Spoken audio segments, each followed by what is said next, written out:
हमारी हथेली में माँ की रेखा कौन सी है और पिता की रेखा कौन सी है। तो ये जो जीवन रेखा है हमारी, ये पिता की रेखा कहलाती है और मस्तिष्क रेखा ये माता की रेखा कहलाती है।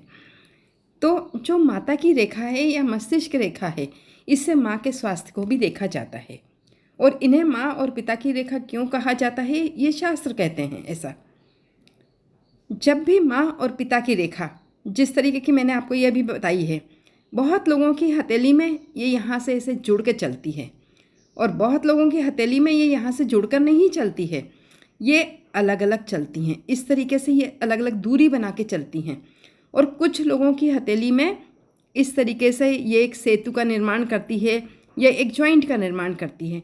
तो इस तरीके से जिनकी भी सेतु या जॉइंट का निर्माण करती है, मतलब वो विचार आपस में मिला लेते हैं या लोग उनसे विचार आपस में मिला लेते हैं। तो ये इतनी घातक नहीं है।